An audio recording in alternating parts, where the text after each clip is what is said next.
예전에 제가 식물학을 공부할 때 교수님이 이런 말씀하셨습니다. 우리 인간은 나무를 사랑해야 한다고. 왜냐하면 나무는 우리 인간에게 모든 것을 준다라고 얘기하시면서 나무를 우리는 사랑해야 한다. 나무가 우리에게 좋은 공기를 주고요, 홍수도 막아주고, 또 철이 되면 열매도 주고, 죽으면 저희들에게 땔감도 줍니다. 나무는요, 저희에게 다 줍니다. 나무가 1년 동안 하는 것이 뭘까요? 그들은 가을에 그 열매를 맺으려고 1년 동안 잎을 피우고 줄기를 세우고 그렇게 자라고 자라서 마지막 그 열매를 맺죠. 그 열매를 나무가 어떻게 합니까? 다 다른 사람들에게 줍니다. 어떤 나무도요, 자기가 맺은 열매를 자기가 먹는 나무는 하나도 없습니다. 1년 내내 수고하고 희생해서 만든 열매를 나무는요, 다 다른 사람에게 주죠. 사람이 따먹고, 새들이 먹고, 동물이 먹고, 땅에 떨어지면 땅의 거름으로 줍니다. 그래서 우리 인간은 나무를 사랑해야 한다라고 얘기합니다. 지난주일 저희 회복주일로 그동안 영상으로 또 가정에서 예배드린 우리 연동의 가족들이 함께 모여서 코로나 이전처럼 같이 예배드리고 교제를 나누는 시간을 가졌습니다. 코로나 이전의 숫자만큼 모인 것은 아니지만 코로나 이후로 가장 많은 성도님들이 찾아주셨고요, 1부, 2부, 3부 예배 후에 새롭게 리모델링한 친교실, 이제 오병이의 집이라고 부르는데 그 오병이의 집에서 식탁 공동체도 함께 나눴습니다. 오후까지 우리 성도님들이 많이 남으셔서 우리 윤영주 장로님의 찬양 간증도 함께 들었습니다. 오랜만에 오신 분들 가운데 한 권사님이 계셨습니다. 오병이어 집 그 친교실에서 다 국수를 식사하시는데 그분만 식사를 안 하시고 그냥 보고 웃고 계십니다. 그래서 제가 물었습니다. 권사님, 국수 맛있어요? 국수 안 잡수세요? 그랬더니 속이 안 좋아서 잡수기 힘들다라고 말씀하십니다. 그러면서 이렇게 얘기하십니다. 그냥 다른 사람들이 맛있게 먹는 모습만 봐도 행복하고 기쁩니다. 우리 권사님을 보면서 우리 연동교회 성도님들이 이 아낌없이 주는 나무와 같은 신앙을 다 갖고 계시는구나 라는 생각을 했습니다. 우리 연동교회는 128년 된 오래된 고목과 같은 나무입니다. 주변에서는 그렇게 얘기합니다. 128년 오래된 고목 무슨 열매를 맺을 수 있겠느냐라고 얘기하지만 우리 연동교회에 속한 권속들, 또 우리 성도님들께서 이 아낌없이 주는 나무와 같이 이 권사님처럼 내 옆에 있는 신앙의 동료들이 먹고 함께 이야기하는 기쁜 모습만 봐도 제가 절로 기쁩니다, 절로 웃음이 나옵니다 라고 그러한 모습을 보여주는 교회라면 128년 된 고목이지만 끝낸 저희는 열매를 맺을 것이고요, 그 열매를 우리 지역과 이웃과 세상에 나눠주고 베풀고 항상 그 가운데 주의 사랑을 전하는 교회가 되리라 믿습니다. 우리 연동교회가 아낌없이 주는 나무가 되어서 늘 이웃과 세상을 섬기며 오직 하나님께 영광 돌리는 교회가 되기를 주님의 이름으로 축복합니다. 우리 옆에 있는 분들과 이렇게 인사 나누기를 원합니다. 아낌없이 주는 나무가 됩시다. 아낌없이 주는 나무가 됩시다. 아낌없이 주는 나무와 같은 신앙으로 한 주도 승리하신 저와 여러분 되기를 바랍니다. PAPC 8번째 거룩한 그리스도인이라는 말씀의 제목으로 주의 말씀 나눠보고자 합니다. 시골의 한 목사님께서 전도지를 이렇게 만들었습니다. 보일러가 고장나면 전화하십시오. 텔레비전이 안 나오면 전화하십시오. 냉장고 전기가 고장나면 전화하십시오. 휴대폰이나 집 전화가 안 되면 전화하십시오. 무거운 것을 들거나 힘쓸 일이 있으면 전화하십시오. 그 이후에도 계속 어려운 일이 있으면 전화하십시오 라고 나오고요, 저는 마지막이 참 좋습니다. 경로당에서 고스톱 칠 때 짝이 안 맞으면 전화하십시오. 전화하십시오. 제가 짝 찾아드리겠습니다. 충북 영동군의 한 시골교회 목사님이 만든 목사 사용 설명서입니다. 이것이 전도지로도 사용되고요, 주보에도 나온다고 합니다. 이분이 유명해져서 신문 인터뷰에 이렇게 얘기하셨습니다. 몇 명 안 되는 노인들이 전부인 시골교회에서 목회를 하다 보니 내 진심을 가로막는 일들을 경험하게 되는데 그것은 목회자에 대한 교인들의 지나친 분리의식이었습니다. 성도들은 목사는 기도만 하고 말씀만 연구하며 교인들의 현실적인 삶의 문제에서 분리된 영역에 존재해야 한다는 생각을 가지고 있더랍니다 라는 인터뷰를 하셨습니다. 목사가 기도하고 말씀 연구하는 것은 맞지만 그것이 우리 성도님들의 현실의 삶에 동떨어진 기도를 하거나 말씀을 연구하는 것이라면 그것은 잘못된 목회와 목회자의 모습이라고 할 수 있습니다. 우리 신앙에서 말하는 거룩이라는 뜻이 무엇이겠습니까? 성경의 히브리어, 헬라어, 원어를 굳이 말씀드릴 필요 없습니다. 말 그대로 거룩은 구별되는 것, 구별된 사람이 되는 것. 그러나 그 거룩된, 이 구별된 거룩은 위에 이 목사님의 인터뷰처럼 성도들과 분리된 삶을 살고 형이사학적인 말씀을 연구하는 것으로 거룩을 이룰 수 있는 것이 아닙니다. 진정한 거룩은 이 땅에서 천국을 바라보는 삶을 사는 자가 되는 것입니다. 내 삶에 이 진흙판 같은 시장 한복판의 삶을 살아가고 있지만 우리의 영혼만큼은 순결한 하늘나라, 하나님 나라를 바라보며 사는 삶을 살아가는 것, 그러한 신앙을 가질 때 저와 여러분이 거룩한 자가 될 수 있다는 것이죠. 권사님 몇 분이 아이스크림을 잡수고 계십니다. 그래서 제가 가까이 가서 아이스크림 참 맛있겠습니다, 저도 하나 먹겠습니다 하고 하나를 들었습니다. 그랬더니 한 권사님, 목사님 그거 잡수시면 안 돼요, 그 칼로리도 높고 설탕 많이 들어갔어요. 제가 좋은 거 사다 드릴게요. 사가지고 오셨는데 저지방 무설탕 오곡으로 만든 건강 아이스크림인데 그 앞에서는 정말 맛있게 먹었지만 세상에 그렇게 맛없는 아이스크림 처음 먹어봤습니다. 성도님들이 그렇게 해주시는 건 너무나 감사하지만 그렇게 한다고 성직자가, 목회자가 거룩해지는 것 아닙니다. 진짜 거룩은요, 다른 것이 아니죠. 베드로전서 1장 16절의 말씀대로 하나님이 거룩하시니 우리도 거룩해야 한다, 이 말씀을 쫓아가는 것입니다. 하나님처럼 거룩하게 되는 것. 그런데 하나님처럼 되는 것이 무엇일까요? 하나님께서 우리를 구원하시기 위해 어떻게 하셨습니까? 지난주 예배로의 초대의 그림입니다. 제가 지난주 설교하면서 말씀드렸죠. 우리가 구렁에 빠졌을 때 우리를 구하기 위해서 친히 팔을 걷어붙이고 땅에 온몸을 부딪히면서 그 밑에 있는 구렁에 빠진 그 사람을 구원하기 위해 자신도 더러워지고자 하셨던 그 하나님의 모습, 그 가운데 우리는 하나님의 거룩을 찾을 수 있습니다. 곧 하나님은 우리를 구원하시기 위해 하늘 보좌 버리시고 이 땅에 내려와 친히 인간의 모습 가운데 끝까지 복종하시고 이를 통해 우리를 구원하시는 그 하나님의 모습 가운데 우리는 거룩함을 찾을 수 있다는 것이죠. 그래서 성육신하신 하나님이 예수 그리스도가 되어 이 땅에 내려와 가시지만 우리 예수님은 늘 저 높은 하늘에 주님의 그곳을 꿈꾸며 바라보며 그곳을 위해 이 땅의 삶을 사셨죠. 그 가운데 우리는 거룩을 찾을 수 있는 겁니다. 그래서 골로새서에서는 이렇게 얘기합니다. 골로새서 3장 2절에서 3절 함께 읽겠습니다. 위의 것을 생각하고 땅의 것을 생각하지 말라. 이는 너희가 죽었고 너희의 생명이 그리스도와 함께 하나님 안에 감추어졌음이라. 땅의 것을 생각하지 말라는 것은 천사처럼 날개를 달고 저 허공을 날아다니면서, 하늘을 날아다니면서 신비적인 것을 체험하는 것을 말하는 것이 아닙니다. 우리가 여전히 땅에 사는 존재, 땅에서 벗어날 수 없는 존재임을 오히려 반어법적으로 설명하고 있는 것이죠. 그렇게 땅에 발을 디디고 땅에서만 살 수밖에 없는 존재이지만 하늘 보좌를 버리고 이 땅에 오신 예수를 나의 주님으로 모시고 그분을 따르며 그분을 믿으면 겉으로는 보이지 않는 우리 안에 있는 거룩한 생명이 하나님 안에서 지켜지고 보호받게 될 것이다 라는 것입니다.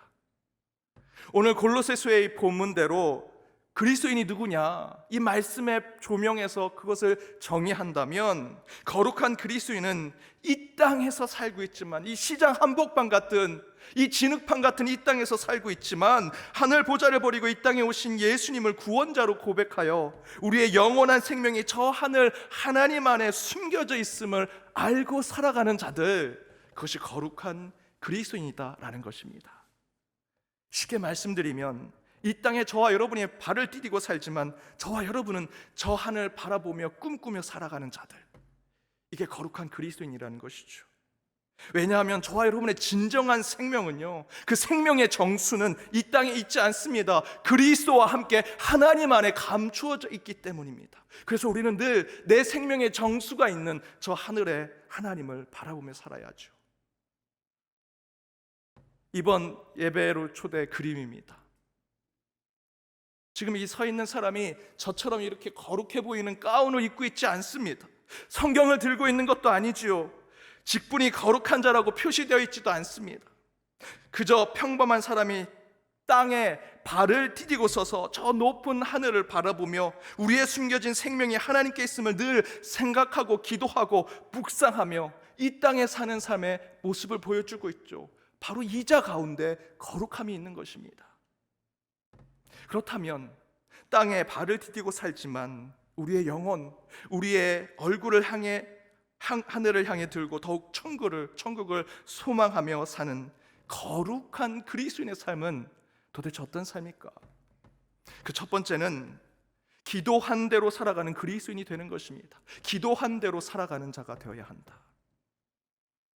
예수님은 하늘을 향한 간구에 대해서 이렇게 말씀하셨습니다. 마태복음 18장 18절입니다. 함께 읽겠습니다.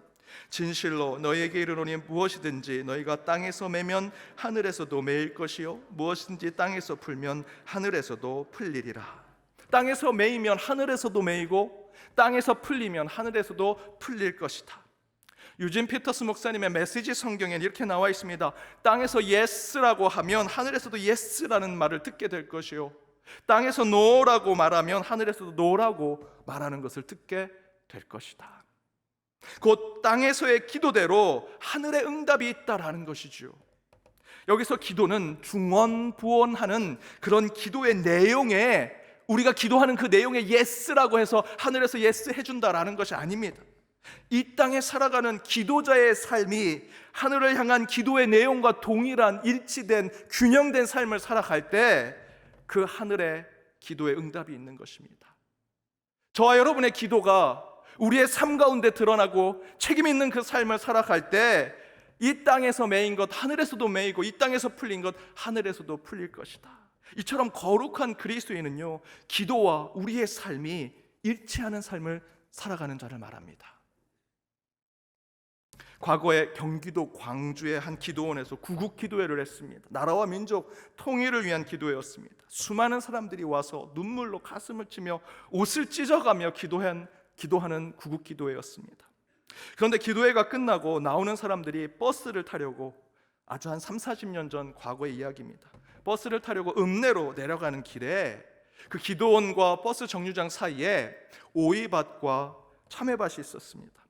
그 기도회에 참석한 분들이 지나가면서 그 오이, 참외를 하나씩 따먹으면서 아무렇지 않게 그곳을 지나갔습니다. 그리고 그 다음날 아침에 밭의 주인이 밭에 와보니 그 기도원에 새벽 철야 기도했던 구국 기도했던 그 기독교인들이 자기 밭의 열매를 다 따먹고 엉망으로 만들어 놓은 것입니다. 이분이 크게 화를 내고 기도원을 상대로 소송과 재판을 걸었던 얘기를 들은 적이 있습니다. 그때 그 소식을 들은 많은 성도들이 이렇게 생각합니다. 기도원에서 구국 기도회를 하며 나라와 민족을 위해 눈물로 애통함으로 기도한 그분들의 기도가 진심이었을까? 거대한 기도 제목인 나라와 민족을 위한 기도가 위대하고 대단한 기도였는지는 모르지만 그들이 정말 지키고 반드시 그들 삶에 책임을 져야 할 내 이웃의 것을 탐내지 아니하고 도둑질하지 말라는 신앙은 제대로 지키지 못했다라는 것이죠. 나라와 민족을 위해 기도하면 거짓말하고 도둑질해도 된다, 괜찮은 일일까요? 아닙니다. 참된 거룩한 그리스도인은 내가 입을 벌려 기도한 그 내용대로 더욱더 영적인 책임감을 가지고 기도한 대로 살고자 하는 사람이 될 때, 그런 성도가 될 때 우리 안에 거룩함이 임하는 것입니다.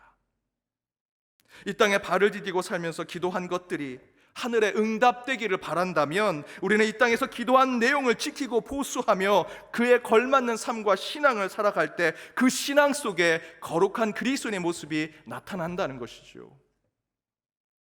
예수님께서 십자가를 지고 올라가시다가 쓰러지고 넘어지셨습니다. 그래서 병사들이 구레네 시몬이 대신 십자가를 지고 올라가게 했죠.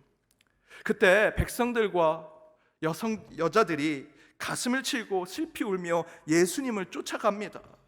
그때 예수님께서 누가복음 23장 28절에서 이렇게 얘기하십니다. 예수께서 돌이켜 그들을 향하여 이르시되 예루살렘의 딸들아 나를 위하여 울지 말고 너희와 너희 자녀를 위하여 울라. 여기서 여인들이 예수님을 보고 울고 눈물을 보인 것은 어쩌면 진심이 아니었다라는 것이죠. 그래서 예수님이 말씀하십니다. 나를 위해서 울지 마라. 나를 위해서 울지 마라. 나를 위해서 관습적으로, 율법적으로, 관성적으로 울지 마라. 차라리 이 땅에서 치이고 부딪히며 늘 고민과 걱정 가운데 너희들이 그렇게 눈물을 흘리고 있는 너희의 삶과 너희의 자녀의 문제에 대해서 더욱더 간절히 기도해라 라고 얘기하시는 겁니다.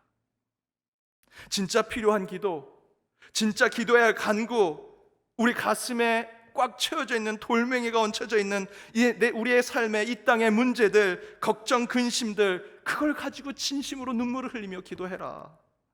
나를 위해 기도할 필요 없다. 예수님이 직접 말씀하셨습니다. 차라리 이 땅에 너의 문제를 두고 기도할 때 그것이 너희를 거룩하게 할 것이다. 나를 위하여 울지 마라. 나를 위하여 울면서 기도하지 말라는 것은 하나님을 향한 기도를 하지 말라는 뜻이 아닙니다. 도둑질하지 말라는 기본적인 신앙도 지키지 못하면서 나라를 위해, 민족을 위해 기도하는 위선을 보이지 말라는 말씀이지요.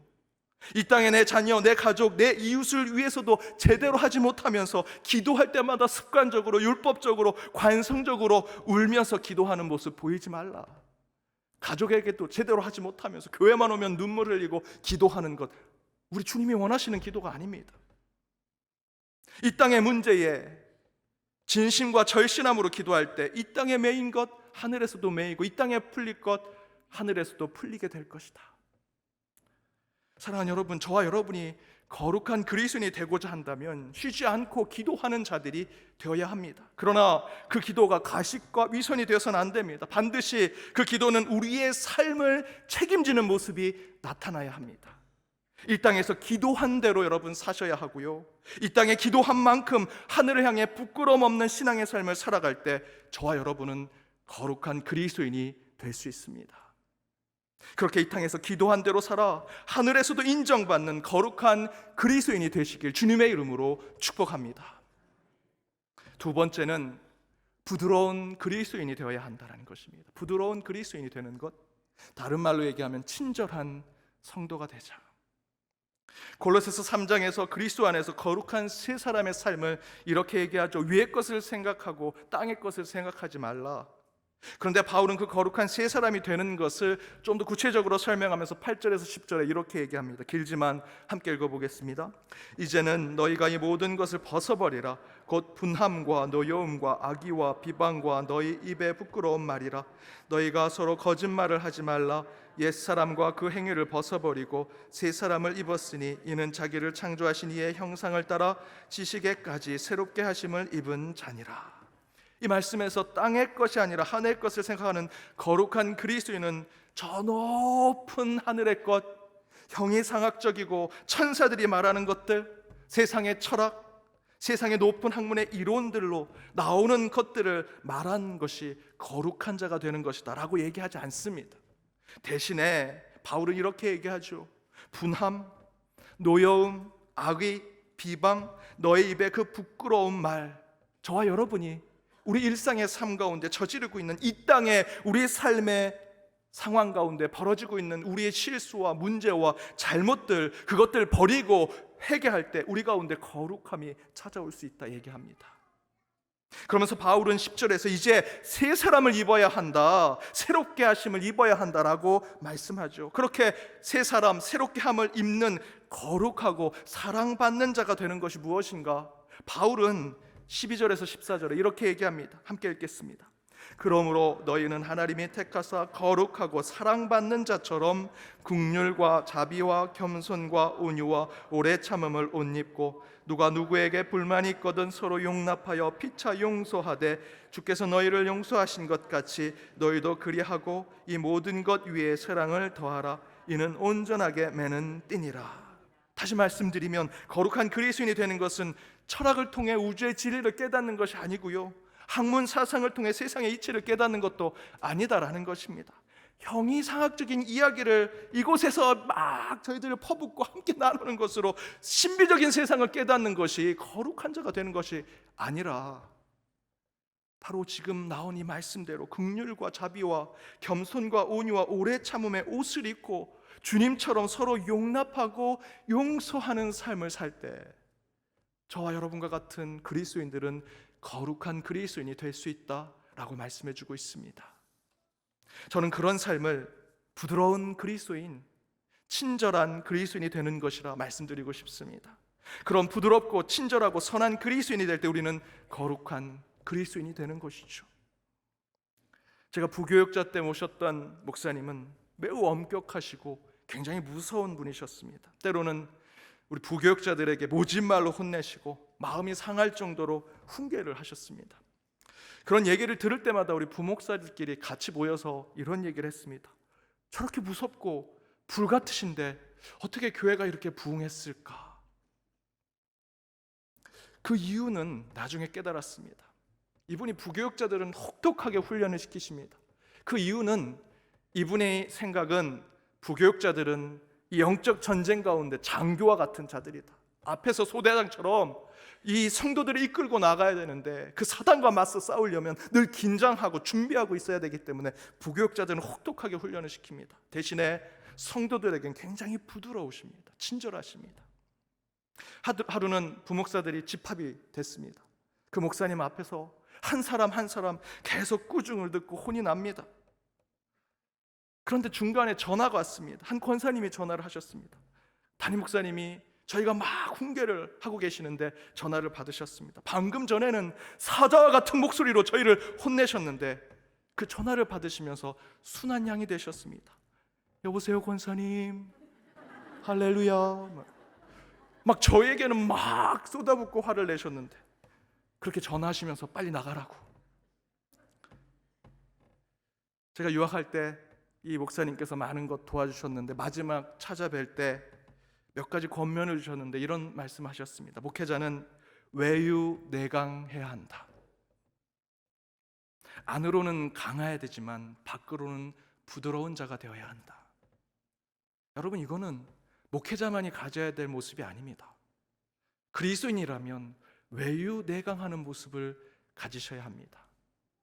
내 안은 강하게, 철저하게, 냉정하게 내 삶을 살아가지만 우리 타인과 이웃과 신앙의 동료들, 가족을 대할 때는 늘 부드럽고 친절한 모습을 갖는 그리스도인의 모습을 갖는 것. 유대인들이 탈무드를 통해 친절에 대해서 이렇게 얘기합니다. 가장 큰 지혜는 친절이다. 성경도 증거하지요. 거룩한 그리스도인이 되고 싶다면 부드러운 친절한 그리스도인이 되라. 오늘 말씀처럼 긍휼과 자비, 겸손과 온유, 오래 참음에 옷을 입고 주님처럼 서로 용납하고 용서하는 삶을 살 때 저와 여러분은 거룩한 그리스도인이 될 수 있다는 것입니다. 사랑하는 여러분, 오늘 창세기 본문 하나님이 일곱째 날 안식을 취하기 위해서 창조를 완성하시고 그 안식일을 창조하셨지요. 일곱째 날을 창조하시면서 뭐라고 얘기하십니까? 본문에 복을 주시고 거룩하게 만드셨다 말씀하십니다. 따라서 저와 여러분이 거룩한 그리스도인이 되고자 한다면 저희들은 여섯째 날 만듦을 받았지만, 지음을 받았지만, 창조되었지만 우리가 바라보아야 할 것은 일곱째 날 주님이 창조하시고 창조의 완성을 이루신 안식일을 바라보며 살아가는 자들이 되어야 합니다. 세상의 모든 피조물들은 여섯째 날까지 창조되었습니다. 세상의 사람들도요, 다들 바로 그 앞에 창조된 그것을 향해서 살아갑니다. 그 안에 뭔가 우상이 있고 하나님이 있는 것처럼 살아가죠. 그러나 정말 거룩한 하나님을 바로 모시고 있는 저와 여러분은 그 앞에 첫째 날, 둘째 날, 셋째 날, 넷째 날, 다섯째 날 만들어진 것을 통해서 하나님을 찾는 것이 아니라 저와 여러분은 여섯째 날 만들어지고 여섯째 날 삶을 살아가지만 늘 일곱째 날 하나님이 창조를 완성하시고 그날을 복되고 거룩하게 만드신 안식일을 늘 바라보며 살아가는 자들이 될 때 저와 여러분이 거룩한 그리스도인이 되는 것입니다. 여러분, 그리스도인으로 살기로 다짐하며 나아가신다면 우리는 거룩하신 하나님을 쫓아 그분처럼 거룩한 그리스도인이 되어야 합니다. 다른 것 아닙니다. 여러분이 기도한 대로 실천하고 행동하며 책임지는 삶을 살아갈 때, 기도한 대로 그 삶을 살아갈 때, 기도한 대로 그의 일치된 삶을 살아갈 때 저와 여러분은 거룩한 그리스도인이 될 것입니다. 또한 늘 친절하고 선하며 은혜를 베푸는 자가 되어 부드러운 친절한 그리스도인이 될 때 우리는 주님이 원하시고 주님이 보시기에 합당한 거룩한 성도의 삶을 살아갈 수 있습니다. 그렇게 거룩한 그리스도인의 삶을 사모하며 한 주도 더욱 주의 길에 주님과 동행하며 나아가는 저와 여러분이 되시길 주님의 이름으로 축복합니다. 기도하시겠습니다. 걸어가신 하나님, 하나님의 말씀 가운데 결단하며 나아가는 이 시간, 주님의 말씀 가운데 걸어오신 예수 그리스도를 만나 말씀 속에 살아계신 하나님을 체험하게 하심을 감사드립니다. 내가 거룩하니 너희도 거룩하라 하신 하나님처럼 우리도 거룩하기 원하오니 주님처럼 거룩한 주의 백성이 될 수 있도록 주여 저희의 삶을 인도하여 주옵소서. 그러나 하늘 보자 버리고 이 땅에 우리 인류를 구원하러 오신 예수 그리스도의 뜻을 깨달아 더욱 이 땅에서 하늘을 바라보는 거룩한 주의 백성의 삶을 살게 하여 주옵소서. 하늘을 향해 기도한 대로 이 땅에서 책임지는 삶을 살게 하시고 더욱 친절하고 선하며 바른 그리스도인의 삶으로 거룩한 신앙의 삶을 살아 신실하고 진실하며 거룩하게 한 주를 살아가는 저희 모두가 되기를 바라오며 이 모든 간구 예수님의 이름으로 기도드립니다. 아멘.